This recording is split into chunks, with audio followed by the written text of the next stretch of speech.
Good day, Grade 12 learners. Welcome to today's English First Additional Language lesson. My name is Marina Seeley, and this lesson is brought to you by the Gauteng Department of Education in collaboration with Saibono Discovery Centre. Seeing that tomorrow is the Provincial Paper 2, we thought it a good idea to quickly run through quick wins, things that you can do that will collect some extra points for you for Paper 2. So it is the Grade 12 Literature Study, and we are focusing on the prelim examination preparation.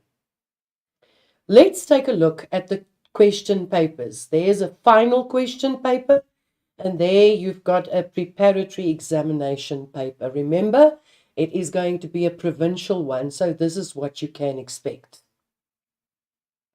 The question paper consists of 4 sections. Section A, the novel for 35. Section B, the drama for 35. Section C, short stories for 35. Or Section D, poetry for 35. Now that sounds like a lot. But please take into consideration that you are not going to do all of the questions. You choose the 2 genres that you have studied. In your question paper, you will find a table of contents that looks something like this. Section A with the 2 novels, Cry the Beloved Country and Strange Case of Dr. Jekyll and Mr. Hyde. Then Section B, Macbeth, My Children, My Africa. Section C, the short stories. There will be 2 short stories. And then Section D, the poetry. There will be 2 poems. Now, the biggest tip that we can give you is which literature set work did we study at school? In other words, you. What literature set work did you study? Then you will get to a checklist, and you need to quickly decide which ones you are doing. You tick them and you go to the page mentioned in the table of contents, and that's where you start when you have your 10 minutes reading time. How do you manage your reading time? It's very important that we start with the instruction page. We usually just skip that one. So you read the instructions and information. Then you use the table of contents to locate your questions. Then you read the extracts. Then you decide which genre that you were taught you'll be answering first. Remember, you don't look at the ones that you have not done. In your 10 minutes reading time, you read. Then you think again, and then only do you write. Let's take a look at the reading strategy for Cry the Beloved Country. You read the extract. A clue is given in the extract. Remember that the extract is not a comprehension passage. You need to know your text in order to place the extract in the correct spot. Then you place the extract in context. What does that mean? Where and what has happened at that specific point in time. So you'll see, you read the extract, Stephen Kumalo and Simango are walking together. A clue is given in that extract, and they also tell you where it comes from. But obviously, you are not going to mention Book 1, Chapter 14. You're going to put it in context in terms of what has happened before and what is about to happen as a result. Right, your giveaway questions, those questions that you simply have to get. Choose a description from column A that matches or fits with column B, that fits with column A. Sorry about that. It tests the knowledge from the rest of the novel. In other words, your main and minor characters. And there is an example. I'm not going to run through it, but you should know your characters. Of course, know your character names, know how to spell them, know where they fit into the bigger scheme of things. Then we take a look at a setting question, It placed the extract in context, where, what has happened, the time and the place. Clues, I shall walk slowly up the street, he said. And then there's a quote, and then the question. Describe the setting of this extract. Khumalo is on his way to his brother after he has heard the news that Absalom had murdered someone. Tone, very important question. Write down one word which best describes the character's tone of voice. You look at the diction, point of view, and then syntax. The writer's formality. I have taken the liberty to write down a couple of possible alternatives to the ordinary: happy, sad, mad, surprised. You can also ask your teacher to mention a couple of those. Ask them after the end of this session to share this slide with you so that you can write down and memorize the possible tone words. Right, so you will get a tone of voice. What tone would Reverend Msimango use in this line? Why would he use this tone in this line? In other words, you are first of all going to mention the tone, then you're going to give an explanation why he uses that specific tone of voice. Then a state of mind of a character. Give one word which best describes Stephen Khumalo's state of mind in this extract, and then substantiate your answer. What does that extract reveal of Stephen Khumalo's state of mind? Substantiate your answer. So there are two possibilities. Substantiate means to give evidence to support your answer, and for that you are going to get your 2 marks. So you're going to mention the state of mind, and then you are also going to refer to why you say that. Give an example, give an explanation or evidence from the text to support that. Then figures of speech. There you have the question. Refer to lines 12 and 13. Simanga caught him up to that was sick. And please remember to read through the whole paragraph or the sentence to get to what you need to do. Identify the figure of speech in this line. Explain why this figure of speech is relevant in the extract. And your answer would look something like this. It's a simile, and Msimango supports Khumalo in some way, the same way that one would support a child or someone who is sick.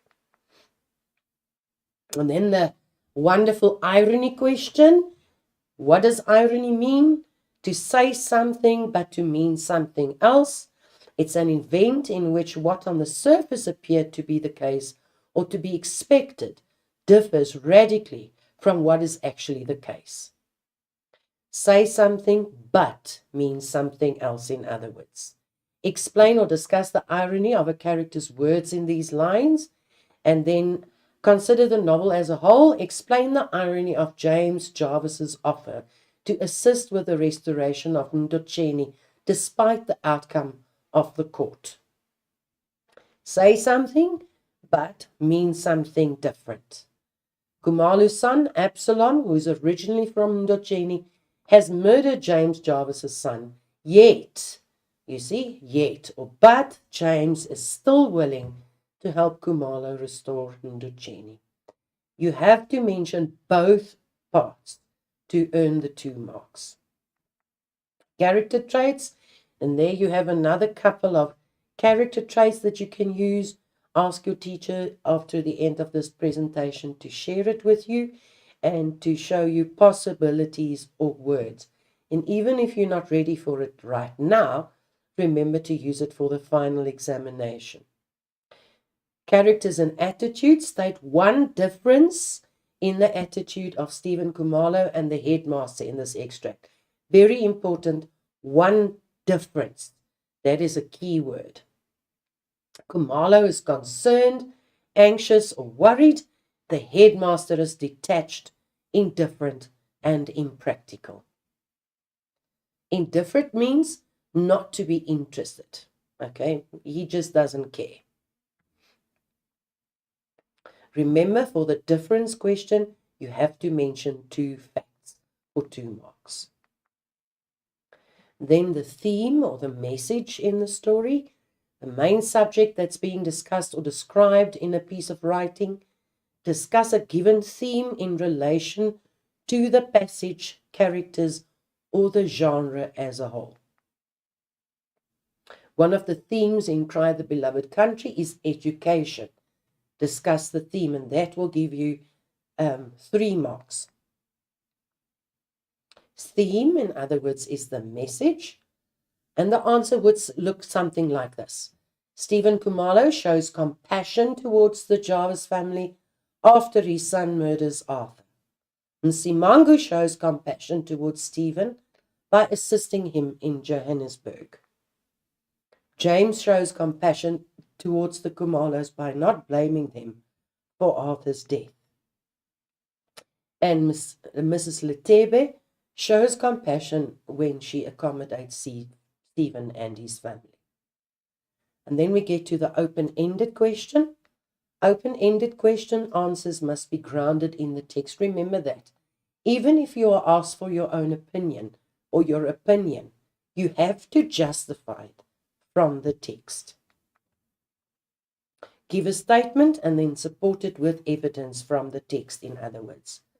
Please use the Peel method in open-ended questions. Make your point, provide evidence, explain that, and then link it back to the question. Discuss your views. A response would be yes, I agree, or no, I don't agree. Just remember that you don't get a mark for the yes or the no. You get a mark for your response. Using the Peel method, let's look at this question.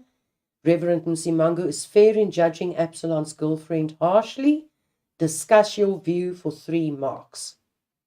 Now, possible answers could be yes, Msimangu is a pastor who does not condone the young girls' immoral lifestyle.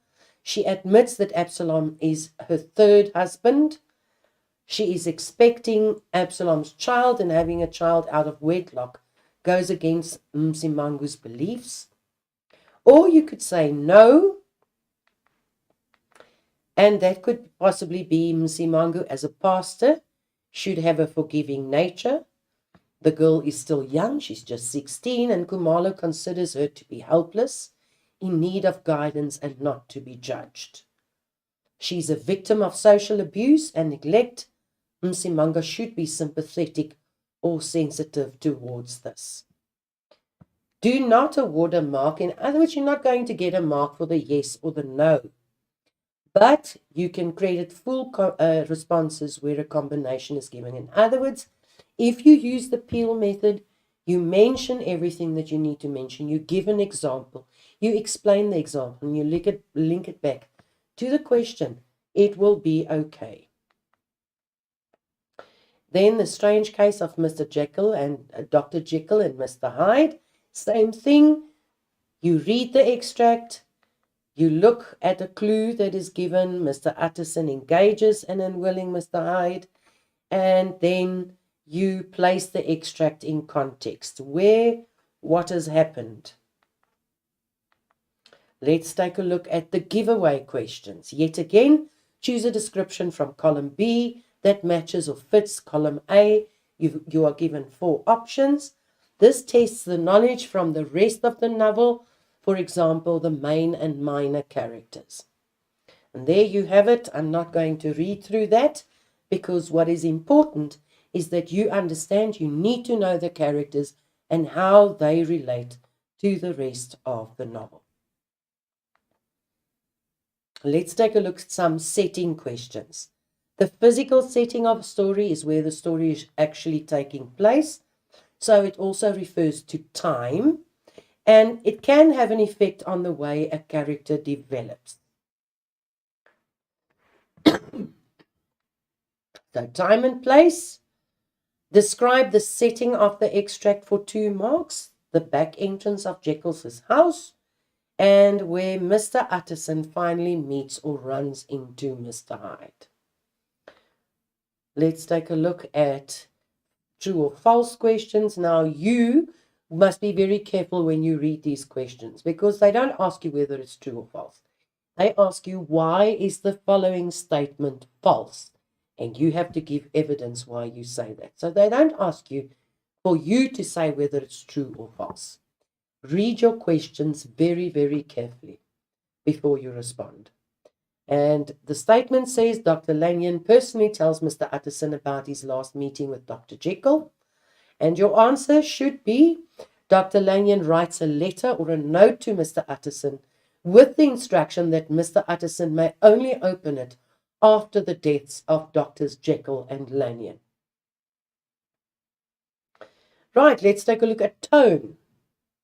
Refer to line 6 and now said up to you know me. What tone would Mr. Hyde use in this line?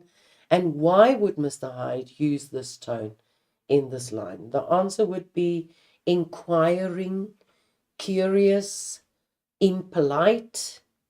And the explanation could be Mr. Hyde does not really want to get involved in a conversation with Mr. Utterson. Right, inquiring, curious, impolite, almost that's very good words. Right, state of mind. In other words, what was that character thinking at that specific point in time? Remember to substantiate, give evidence to support your answer. Let's look at the possible question. Give one word which best describes Mr. Hyde's state of mind in this extract. Substantiate your answer. What does this extract reveal about Mr. Hyde's state of mind? Substantiate your answer. So there's like two possibilities there. Yet again, the answer is anger or nervous. Remember, it's a state of mind and not a tone. Mr. Hyde realizes that Mr. Utterson is lying to him. Let's take a look at the figure of speech question, line 90 to 20. Then he began slowly to mount the street, pausing every step or two and putting his hand to his brow like a man in mental perplexity. The question is, referred to lines 19 to 20. They indicate the words, identify the figure of speech in these lines, and explain why this figure of speech is relevant in this extract. Your answer would be, it's a simile. And that gives you 1 mark. And then for the other 2 marks, just as someone who's confused or baffled about a situation, that gives you your mark. So is Mr. Utterson, as he cannot understand the relationship, 1 mark, as he would be towards a patient that time of the night. Let's take a look at character traits, and an example. The question could be, what does this extract reveal about character of Dr. Lanyon? Substantiate your answer. And the answer could be, Dr. Lanyon is polite. He invites Mr. Hyde to take a seat. Or, Mr. Lanyon is calm and collected, despite Mr. Hyde's impolite manner. Right, let's take a look at attitude. Now, yet again, there might be a difference question, and you need to mention 2 facts. The character's attitude is how the character appears to feel about what is happening to him or her in the story. Think how you would describe your attitude if you were in a similar situation. The question here is, refer to lines 4 to 10. You forget that up to my politeness, and you need to go back to the passage. Remember, they give you the perimeters of the quote, but they will not give you the full quote. You have to go back to the extract. State 1 difference in the attitude of Dr. Lanyon and Mr. Hyde in these lines. Your possible answer could be, Dr. Lanyon is suspicious or concerned, and Mr. Hyde is nervous or evasive. Then our friend, the irony question, say something and mean something else. Consider the novel as a whole. Explain the irony of Dr. Jekyll's belief that Mr. Hyde would disappear whenever he wants him to. Dr. Jekyll believes that he's in control of Mr. Hyde, but in the end, Mr. Hyde controls Dr. Jekyll. Both parts should be included for your 2 marks. Now let's take a look at theme. Remember, theme refers to the message, the main subject that's being discussed or described in a piece of writing. Discuss a given theme in relation to the passage, genre, or the characters as a whole. One of the themes in the novel is logic versus illogical. Discuss this theme by referring to Dr. Lanyon and Dr. Jekyll. 3 marks. Your answer could be: the discussion of the theme of deception should include the following points, among others. Dr. Lanyon adheres strictly to the logical materialist science. He considers Dr. Jekyll's approach as scientific balderdash and to be illogical. Dr. Jekyll delves into the mystical investigation of the nature of man, which defies all logic. Remember, for full marks, it must be well substantiated. You can score 1 or 2 marks for a response which is not well substantiated, but you must always try for that 3rd mark. And remember, your interpretation must always be grounded in the novel. Then your open-ended questions. Yet again, it must be grounded in the text. You have to justify your opinion from the text. So you give a statement and support it with evidence from the text. Yet again, use the Peel method, in which you provide make a point, you provide evidence, you explain, and you link it back to the question. Let's take a look at an example. Discuss your views.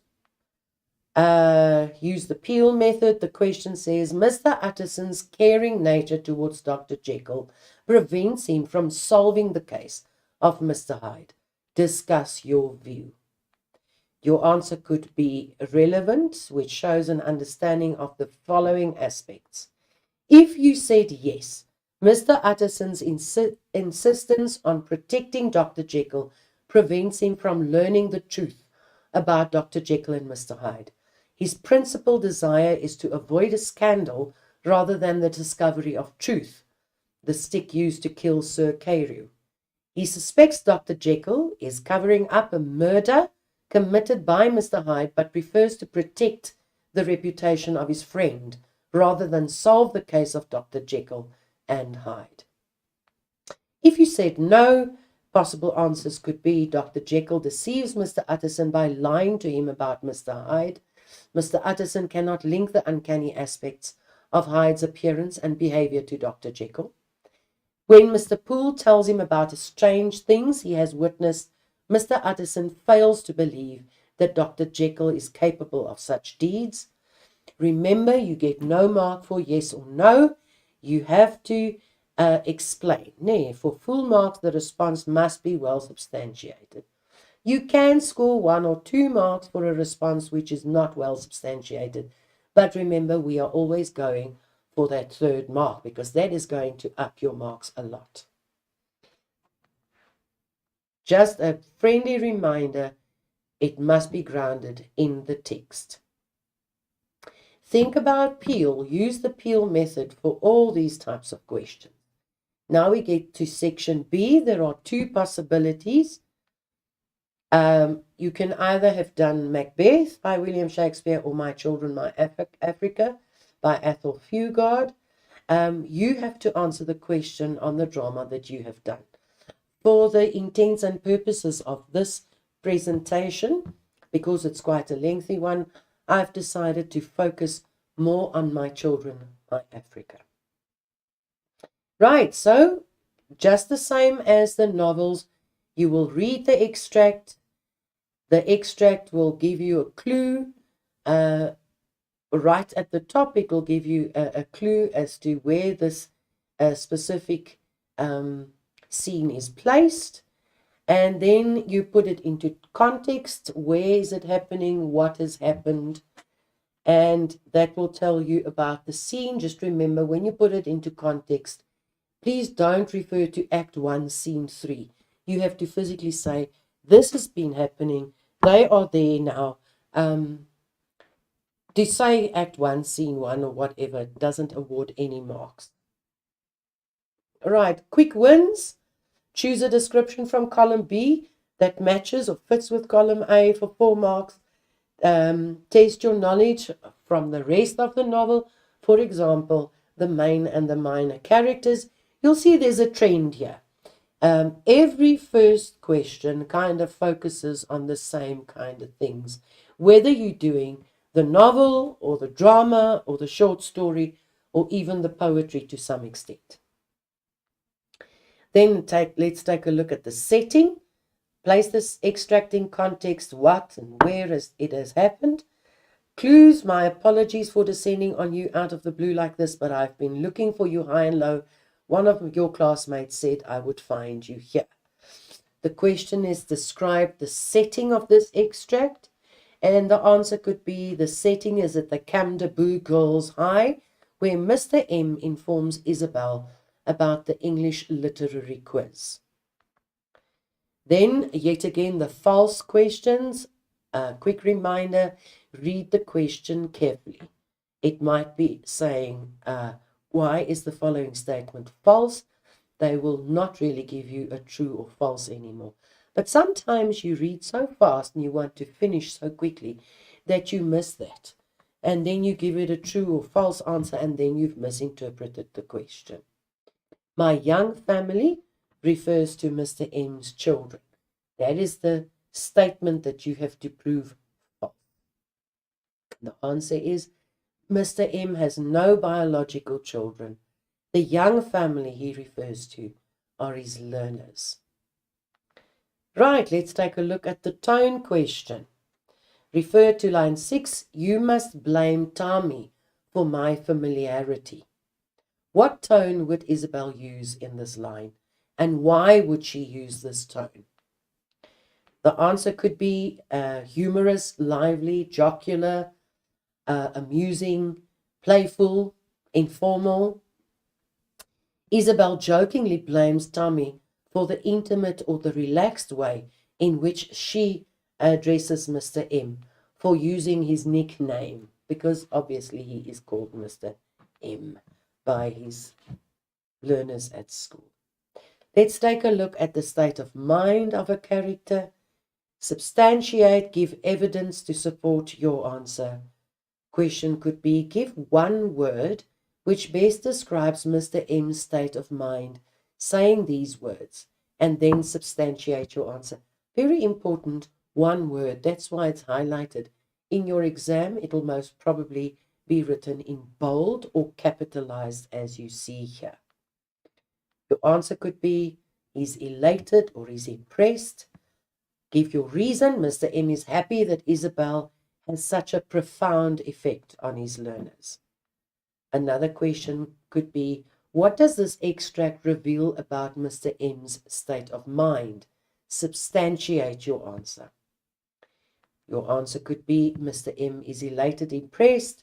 He's impressed, pleased that Isabel had such a profound effect on his learners. Right, so state of mind, example to substantiate. State of mind, example to substantiate. Let's take a look at the characters. Yet again, the question would be, what does this extract reveal about Isabel's character? You have to mention the character trait and then substantiate by giving an example from the text. She's vivacious, lively, respectful. She put Mr. M at ease when he apologizes. Or she's friendly. He wants statues or symbols of the apartheid regime removed. Then the figure of speech question. Let's take a look. Oh, I mean, like anytime, next week. I'm not talking about the competition, Tami. I accept that it's dead. Refer to line 5. I accept that it's dead. Identify the figure of speech in this line and then explain the figure of speech and how it is relevant in this extract. It, of course, is personification, and Tommy's withdrawal from the competition signals its end, just as a person who is dead ceases to exist. Then an attitude question. The character's attitude is how the character appears to feel about what is happening to him in a story, and think how you would describe your attitude if you were in a similar situation. Refer to lines 8 to 15. So our friendship up to doesn't make sense. Remember, refer back to the literal extract for this. Explain Isabel's attitude towards Tommy in this line. And then the answer would be Isabel is angry, livid, or frustrated with Tommy as she cannot understand why they can no longer be friends. State one difference in the attitude of Tommy and Isabel in this extract. Isabel is angry, livid, or frustrated. Tommy is careful, direct, and cautious. You remember to state 2 facts for the 2 marks. Then irony, yet again, an event in which what is on the surface appears to be the case or to be expected, but that differs radically from what is actually the case. Say something, but you mean something else. That is all irony. Consider the drama as a whole. Explain the irony of Tommy wanting to end his friendship with Isabel. The answer could be, Tommy is fighting for freedom, yet he does not have any freedom when he is forced to end his friendship with Isabel. You need to include both parts to earn the full 2 marks. And then you might get a stage direction question. Remember, this is a play. And what should the character do when saying these words? And I just refer you back to the cartoons, for example. Body language, facial expression. Refer to line 20. You're putting words in my mouth, Isabel. If you were the director of this play, what would you tell Tommy to do when saying this line? Let's take a look at another possibility for the question. State 2 points. So you have to refer to 2 things for the 2 marks. And the answer could be, Tommy should bulge his hands, in other words, like in fists. He should raise his eyebrows and frown. He should open his eyes widely, and then give any 2 of the above or any other relevant responses. Do you see? You have to refer to, you could refer to body language and or facial expression, because what will the director, you, tell the actor playing Tommy to do? Okay, so what will he do? Body language, facial expression. Then the theme or the message. One of the themes in the play is living a meaningful life. Discuss how this theme is relevant to Isabel and Mr. M. And the answer could be, living a meaningful life should include the following, among others. Isabel wants to enhance her life by learning more about Tommy and his people. Isabel promises Mr. M at the Wapatsberg Pass that she will contribute towards change in South Africa. Mr. M's own life or career as a teacher will have meaning if he succeeds in giving his learners the best possible education.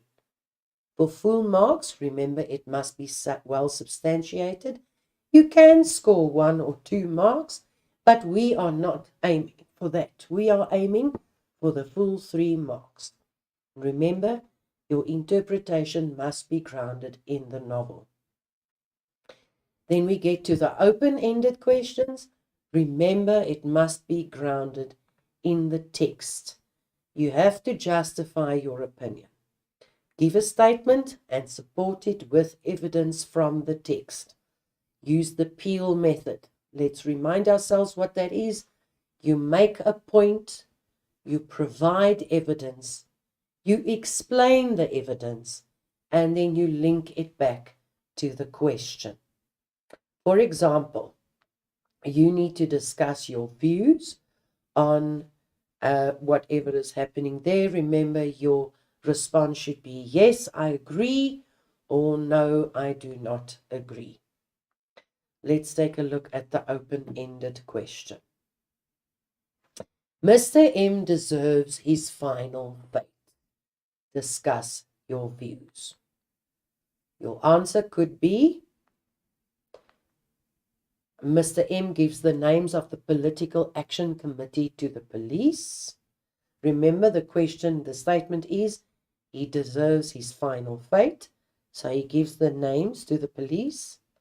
He gives the names of the boycotting learners to the education department. He refuses to join the comrades. Or if you said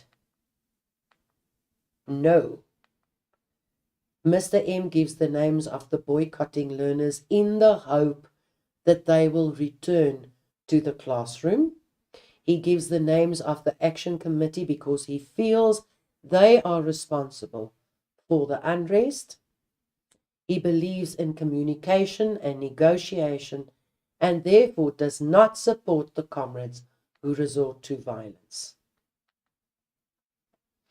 Remember, you do not get a mark for the yes or the no.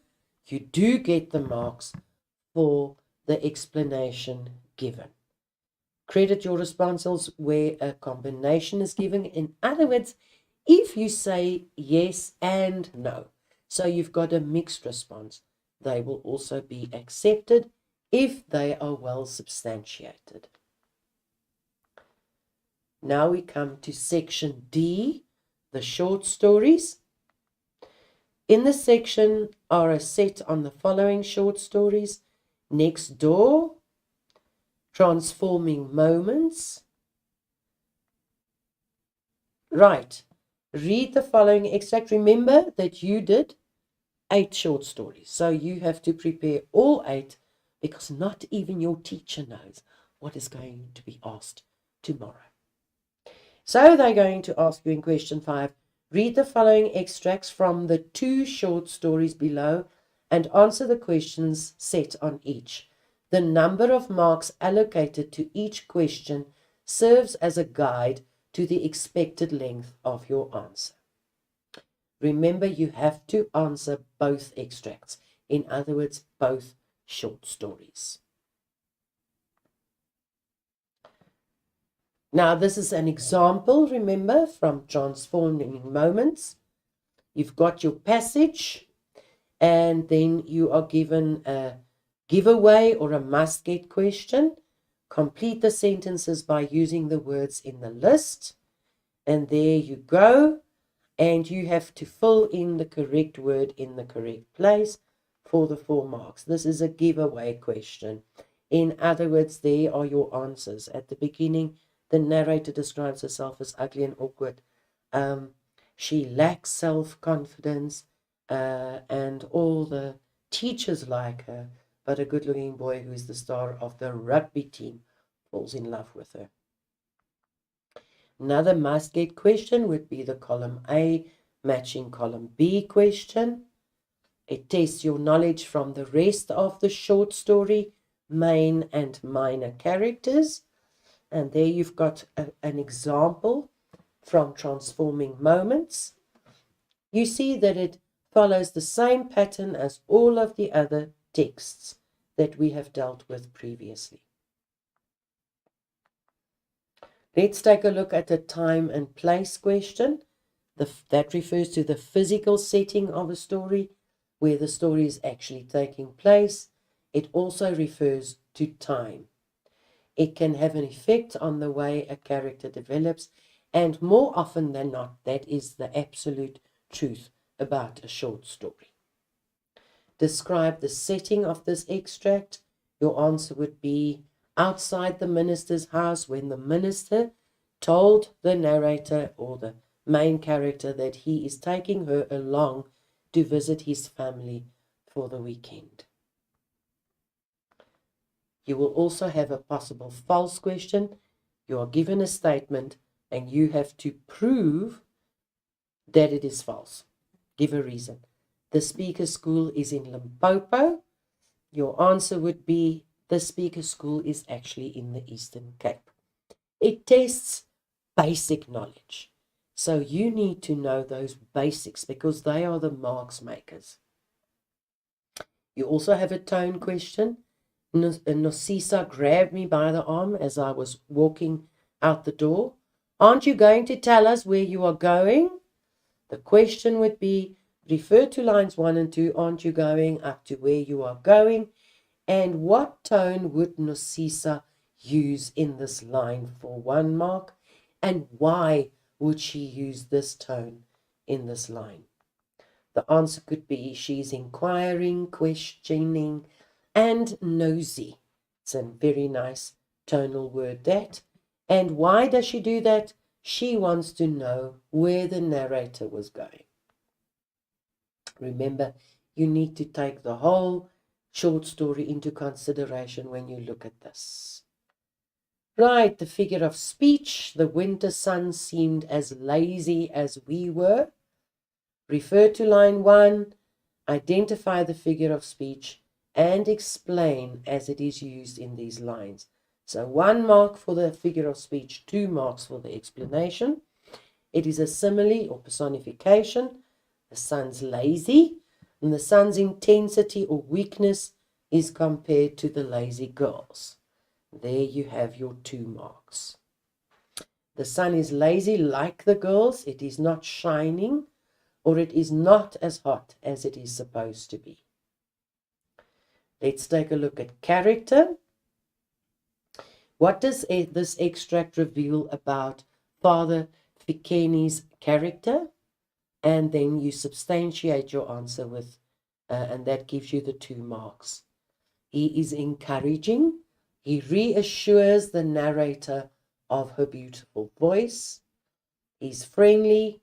He takes her on his family's weekend to Tsolo. Let's take a look at the state of mind question. State of mind, remember, refers to a person's emotional state. I stood there at the top of the stairs, open-mouthed, unable to move or speak. The question is referred to lines 5 and 6. Give 1 word which best describes the speaker's state of mind when saying these words, and then substantiate your answer. So the answer could be she's surprised or shocked. The speaker cannot believe that Father Fikeni has actually chosen to take her away for the weekend. And then we've got the attitude question. The character's attitude is how it appears to feel about what is happening to him or her in the story. Think how you would describe your attitude if you were in a similar situation. Lines 8 to 11. Running at top speed, clutching my books tightly I realized that I was not alone in the world, was staring at me. I tried to pull myself together, but a hand across my lips to hide my big grin. Explain the speaker's attitude towards the onlookers in these lines. The answer could be the speaker is secretive or smug, as she does not tell the onlookers what the cause of her excitement is. Then let's take a look at irony. Remember, that is one which was on the surface appears to be the case or to be expected, differs radically from what is actually the case. You say something, but you mean something totally different. Consider the story as a whole. Explain the irony of the girls teasing the narrator about being ugly. Your answer could be, it is ironic that the girls tease the narrator about being ugly and believing that boys would not be interested in her, yet the handsome rugby star falls for her. You see the word yet, but you can also use that one. Remember that both parts need to be included to get the full 2 marks. Let's take a look at theme. Theme, you know by now, is the message, the main subject that is being discussed or described in a piece of writing.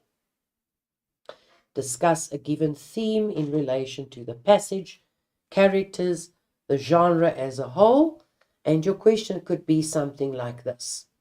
One of the themes in the story is envy. Discuss the theme by referring to the speaker and the other girls. Remember, 3 marks, ne? You mention the theme and how they refer or how they are related to the speaker and the other girls. You could, among other things, discuss the following. The speaker is envious of the other girls as she does not have beautiful clothes like them. She is envious of Mrs. Fikini as she wants to be as beautiful as her. The other girls are envious of the speaker because the rugby star is interested in her and she is very clever. So there are 2 things there. Remember, for full marks, it must be well substantiated. You will get your 1 or 2 marks if it's not really well substantiated. But remember what we're aiming for? We are aiming for full marks for a question. Let's take a look at a possible open-ended question. Remember, the answers must be grounded in the text. In other words, you give your opinion, but it must be justified from the text. You use the Peel method. Let's remind ourselves again. You make a point, you provide evidence, you explain the evidence, and then you link it back to the question. An example of an open question could be discuss your views. That is one possible way of asking that question. And your response would be, yes, I agree, or no, I do not agree. But remember, you don't get marks for the yes or the no response. You get marks for the explanation. Right, use the Peel method. The speaker of this short story can be admired. Remember, you have to say yes or no because it is a response question. Discuss your view. The answer could be write a relevant response which shows an understanding of the following aspects among others. Remember that when we mark these questions, we look at it globally. In other words, we read the full question and we leave some room for interpretation. If you responded, yes, you agree, the speaker is intelligent and always strives to do her best at school. Remember, the statement asks, or the statement says, the speaker of the short story can be admired. Why can she be admired? Because she is intelligent and she strives to do her best at school. Despite the negative remarks from the other girls, she is willing to assist them with their schoolwork. She is always well behaved in church and assists with the arrangements of the flowers in the church. In other words, she does more than basically study. She actually adds something to her community. Or if your response is a definite no, remember to use the Peel method again.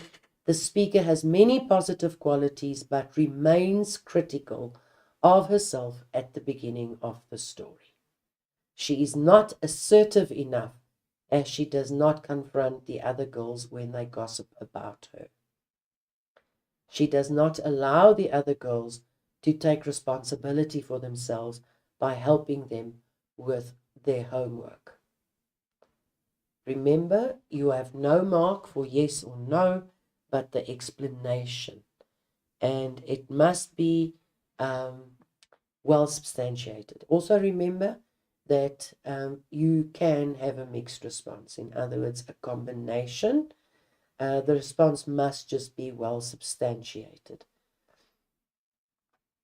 Yet again, remember, it must be grounded in the text. Now we get to section D, the poetry. Everything has changed. Right, in this section, there are questions set on the following poems, and they give you the two poems, Spring by Gerard Manley Hopkins, and then Everything Has Changed Except Graves by Mzi Mahola. You have to answer the questions set on both poems, question 6.1 as well as question 6.2. Right, the question would read something like this. Read the poem carefully and then answer the questions which follow. The number of marks allocated to each question serves as a guide to the expected length of your answer. Right, and there you have the poem.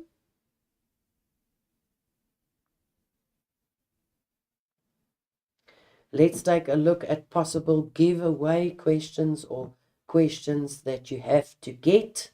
Remember, they are your quick wins. Complete the sentences by using the words in the list.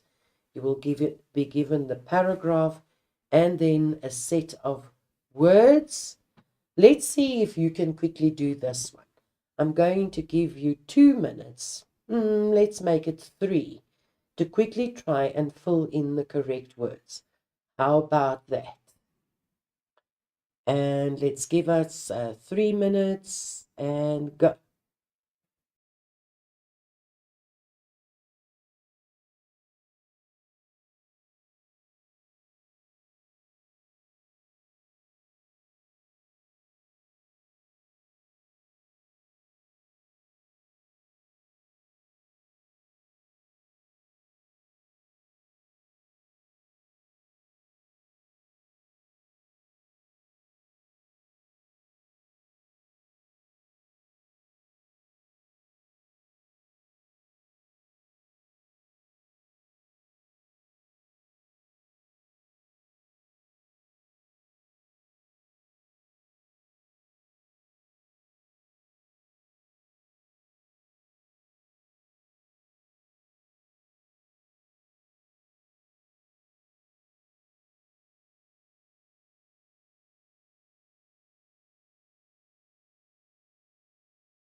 Right, let's check. How well did you do?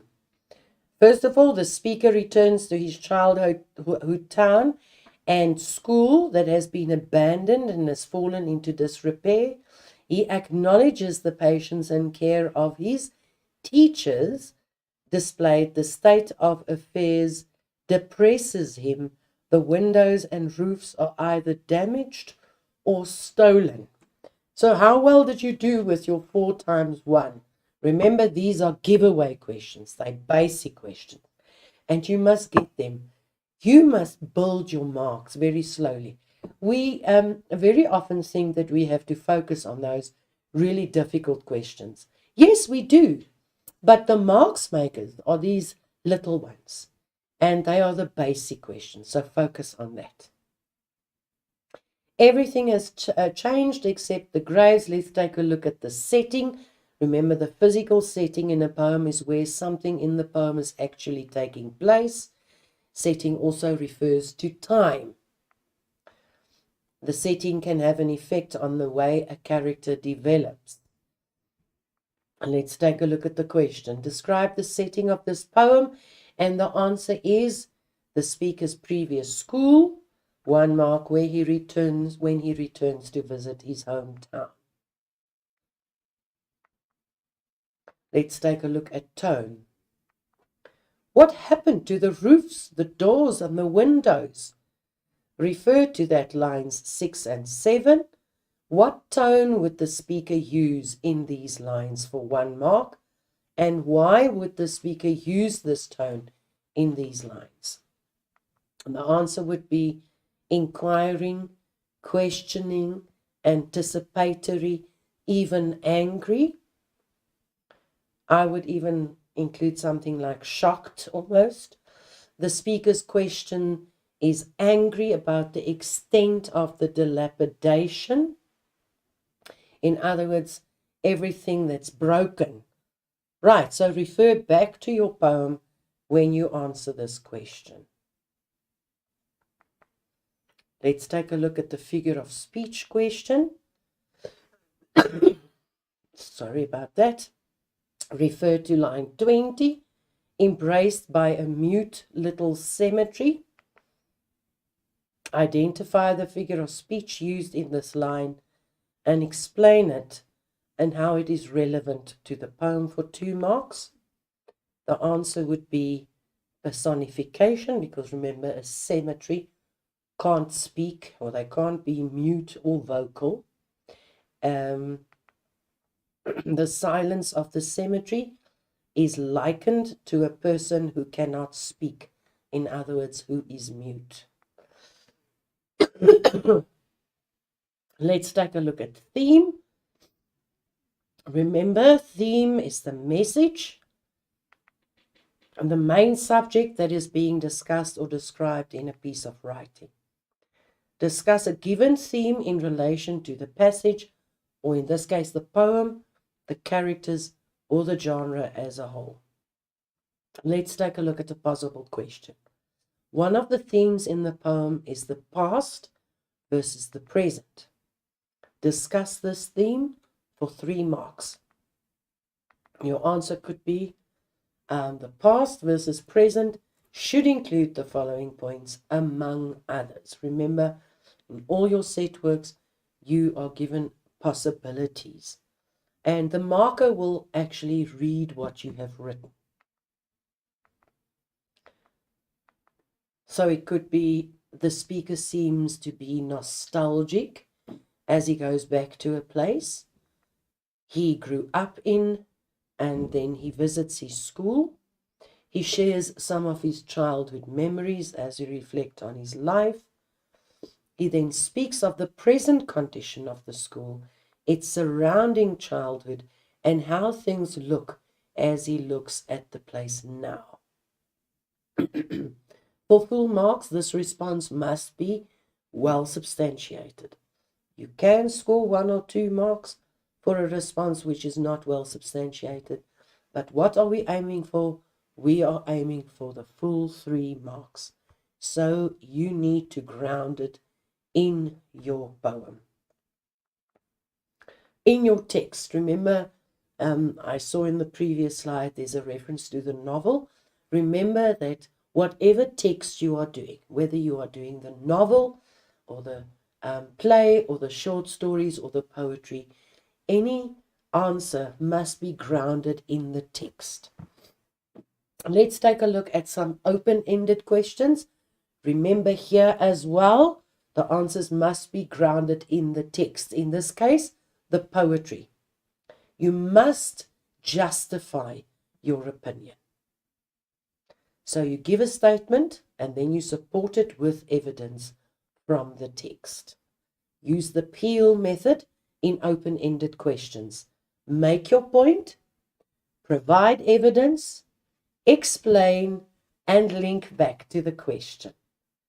So let's take a look at examples of open-ended questions. They might ask you something like, discuss your views on something particular, and then your response will be, yes, I agree, no, I do not agree. Let's take a look at this possible open-ended question. The speaker is justified in feeling a sense of loss, when he visits Lushington. Discuss your view. Your answer could be, write a relevant response which shows an understanding of the following aspects, among others. If you said yes, you could have said the speaker's former school has descended into a state of disrepair. Descended is has gone down. Disrepair, it is dilapidated. It's not destroyed, it is just dilapidated. That's when the hinges come off the doors and the roofs are leaking or the windows are broken. Some of the window frames have been stolen out of the window from the walls. So that is a state of disrepair. It's just not fixed. He is shocked when he thinks about the important role the personnel of the school played in shaping him into the person he has become, and realizes that the opportunities that the school offered are non-existent. He does not feel at home because he hardly recognizes anything that was familiar. So remember his sense of loss when he goes back and visits his old school. Let's take a look at a no response. If your answer was no, the speaker goes back after many years and cannot expect everything to be the same. He has retained his childhood memories of Lushington and his school. It is inevitable that over time changes will take place in Lushington. Remember, you will not get a mark for a yes or no response. You will get your marks from the explanation. Your response must be well substantiated. You can score 1 or 2 marks, but we are aiming for what? We are aiming for 3. Right, so go for it. Remember, your interpretation must be grounded in the poem. Let's take a look at the second poem, A Last Thought. No, it's not the second poem. We've actually only dealt with one of the poems. Right, so A Last Thought. Literature adds to reality. It does not simply describe it. It enriches the necessary competencies that daily life requires and provides. And in this respect, it irrigates the deserts that our lives have already become. And that's C.S. Lewis. Let's take a quick look at that. I generally tell the students that you have to allow yourself to become involved in whatever literature you are studying. It is not a set of questions to be answered. It is you reading and responding to a specific text. Yes, and we don't always get to read the text we like, but allow yourself to become involved in the text that you are doing. We have dealt with last minute last push ideas where you can score the most marks for paper 2, which is happening tomorrow morning. But when you are preparing for the finals and you don't feel quite as happy with your preparation up to date, then this is a big tip that I can give you. Remember that literature is more about developing you than answering a set of questions. It is your response to another person's interpretation of reality. And it just gives us a little something to enrich ourselves with, because otherwise our lives would be mundane. We are doing this literature, of course, but remember, any kind of art, whether it is visual art or whether it's music, whatever music genre you prefer to listen to, it's all a response to a society at a specific point in time. In the same way, any one of the set works that you have studied this year is a reaction of a person to society at a specific point in time. And we need to look at that. At this point, I would actually like to answer a couple of questions. I've got quite a number of those that I would like to answer if possible. Can I give you a minute or two to just on the WhatsApp line add some questions if you still have any? Let's give you another, let's make it 5 minutes, and then I will try and answer as many questions as possible. Right, 5 minutes, there you go.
Ladies and gents, I am so excited.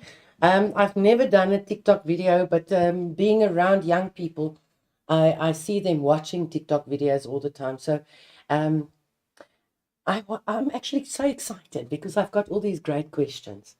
I'm going to start off the top. If I miss out on you, please forgive me. I'll try and answer as many questions as possible. Um, if you want to ask the question directly. Don't hi, hello, because I don't know. Um, I don't really know. It will take some time to find out what you are trying to ask. Okay, my very first question is how to find a tone quickly. Right. In order to identify tone with a specific character in whatever genre you are doing, you need to take a look at the everything around it. In other words, his response to another character. If you are doing My Children, My Africa, or Cry the Beloved Country, or even the short stories, you're going to look at the how this character feels about the other character, what has happened. That's why the first question asks that you put the extract in context.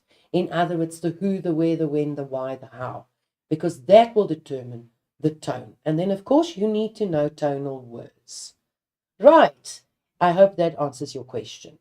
Then I've got a couple of questions that ask whether you should be studying all 10 poems.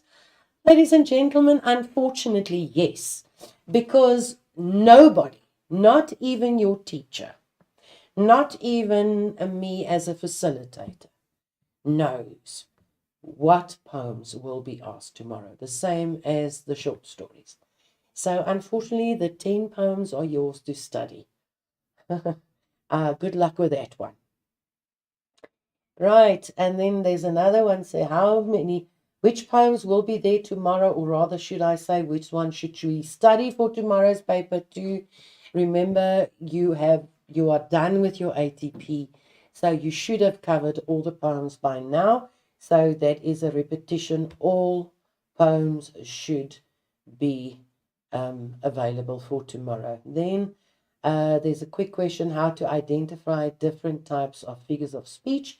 Our basic ones, remember, simile, when there's a word such as or like, you need to take a look at that. A metaphor would be as or like, without the as or like. In other words, all the world is a stage. That is a metaphor. All the world is like a stage. That is a simile. Right, and you know personification, when an inanimate object or a non-human entity gets human qualities, then that is personification. Right, there was another question on all 10 poems. How many personifications are in the poem? Everything has changed except graves. I don't have the poem on me right this minute. I would suggest that you study the notes. I'm sure that your teacher also supplied you with enough notes on the figures of speech. One thing that I do suggest in your preparation for the poetry is take a piece of paper, an A4 piece of paper, write the title of every poem in like a mind map or a flow chart format, and then you take the following things: theme, tone, to an extent structure, diction, in other words, choice of words, because that will also help you to identify tone and mood. And then the next one would be figures of speech. And then you take every poem and you analyze it according to that, using the notes that you received, using the PowerPoints that your teachers gave you. Right. And that would help you. Another thing that you can add is also irony, because in every set work that we discussed today, the element of irony comes up. The element of attitude comes up. All right, so take a look at that. Let's look at another question. Can you elaborate on the irony part? I had a misunderstanding with that. Remember, irony is when one thing is said and the other is actually implied. We can actually go back to a couple of slides so that let's see if we can get back to the I'll see if we can get back to the irony, but remember, irony is when one thing is implied and the opposite is actually true. So it's like a vice versa type of thing. It links in with another question from another person.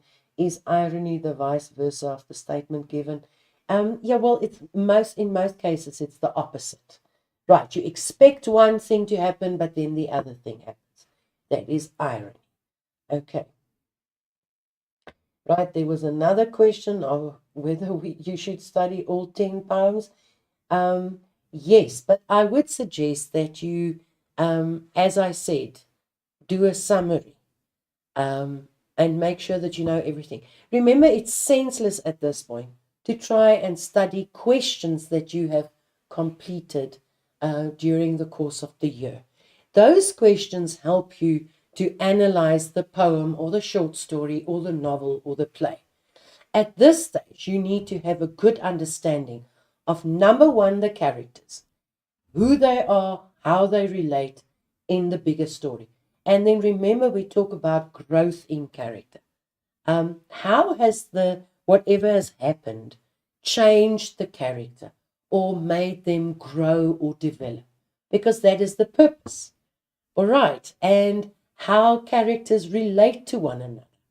That is also a very, very important aspect to keep in mind when you prepare for your literature paper. Right. Let's take a look at another question. They're coming in hard and fast. Thank you for watching. I actually am so happy that you are actually responding. There's another question. The short stories that are listed on the program, are those the short stories that are going to be in tomorrow's paper? No, unfortunately, we can't predict that. Only the people that set the papers last year, before they were packed and stacked in secret, would know what they are. At this point, we have no idea which short stories will pop up. So I would suggest that you actually do a summary in the same way that I suggested for the poetry. Do a summary of each of the short stories. Remember, we take a look at the theme, we take a look at the characters, we take a look at the setting, most important. Where is the set? Especially short stories. Usually they are very, they set in one specific space or place. That is extremely important, and it's more about character development than figures of speech, obviously, tone, atmosphere, the character's attitude, and then obviously the message of the short story. So keep that in mind. I hope that answers your question. I'm really sorry for you if you haven't touched on any of those. Yeah, good luck with that one. Right, there was another question on the short stories. All the short stories must be prepared. All the poetry must be prepared. Right, let's try and explain paradox.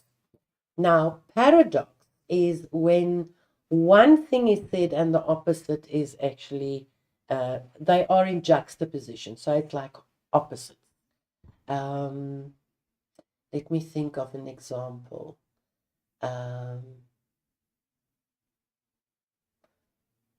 He was the only one alive in the land of the dead. That is a paradox.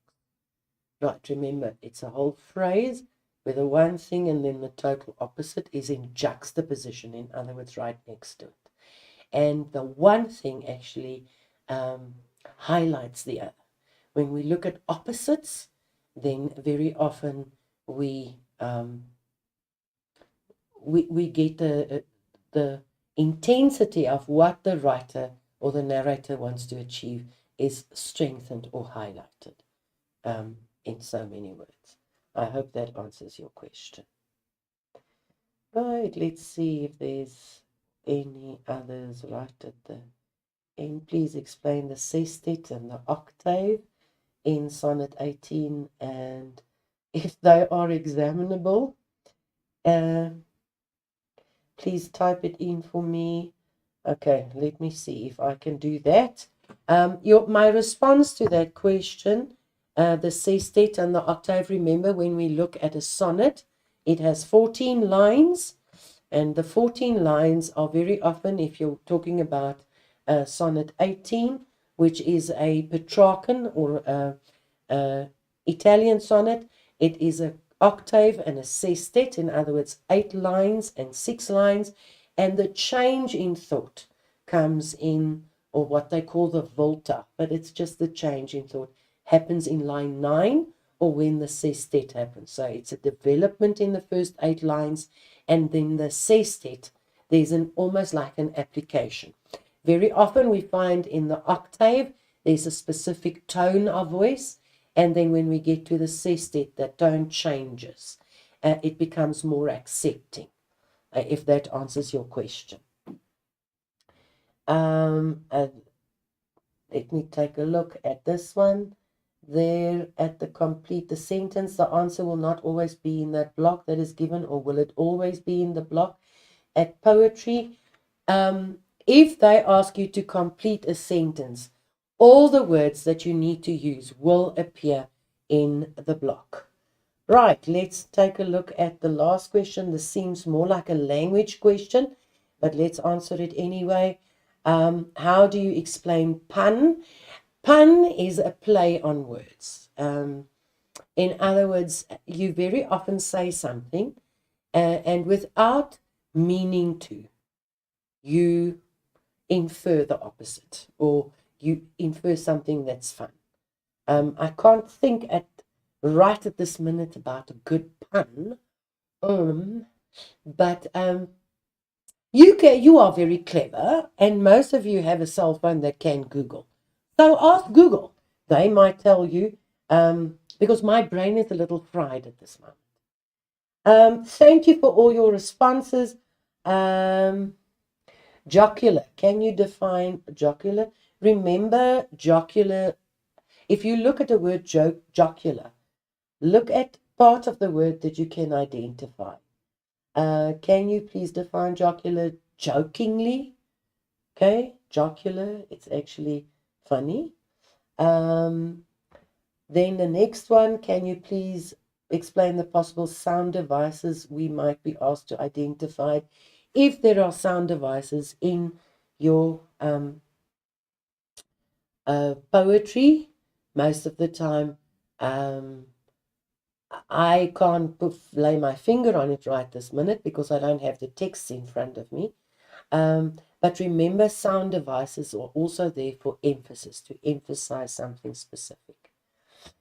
What does it mean when they say explain the symbolism in the figure of speech?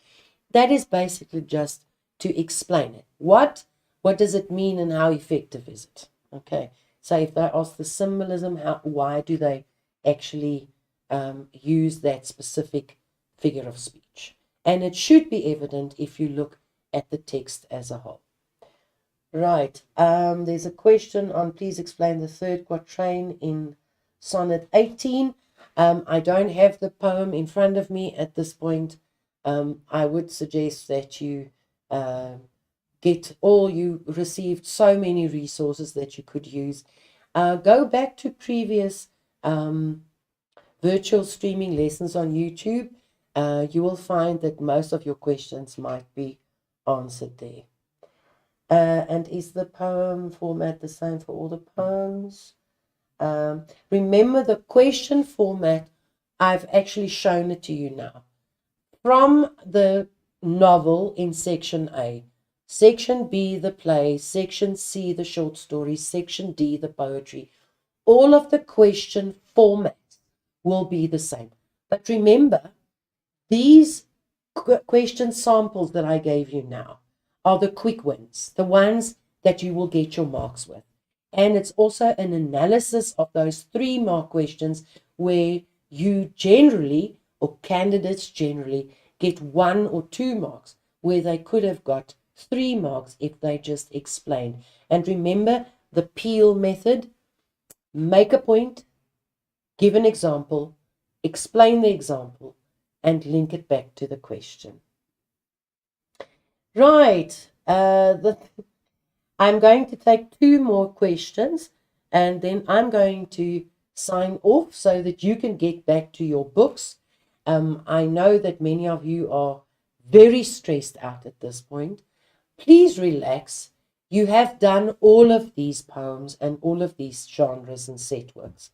Just settle down and focus on what you do best. Study hard. And remember the tips that you are given. Right. A second last question. Can you define the word livid? Livid means very, very angry.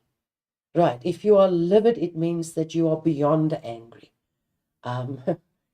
Usually your mom is livid when she asks you to do the dishes time and time and time again, and you ignore her, or you just say, I will do it, and it never gets done. Right, there's a very focused one. Where did Tammy go at the end of the drama? Please read the end of the drama. I hope that you've actually physically read the set works. If you didn't, let's make that a lesson for your preparation for the end of the year or the final exams. Ladies and gents, thank you so much. Apparently there are quite a number of views. I want to implore you to breathe, to sit down, don't stress out, and try and do as much as possible. Everything that you need are in the resources that you were given. You can go back to previous virtual streaming lessons, and your questions will 99% of the time be answered. I wish all of you good luck. Have a good night's sleep for tonight before tomorrow's paper. Remember, a tired brain cannot achieve high marks or achieve much. You need it fresh and ready to read and interpret questions. At least you were given a little taste of what tomorrow's paper is going to be like, so some things will not be unexpected.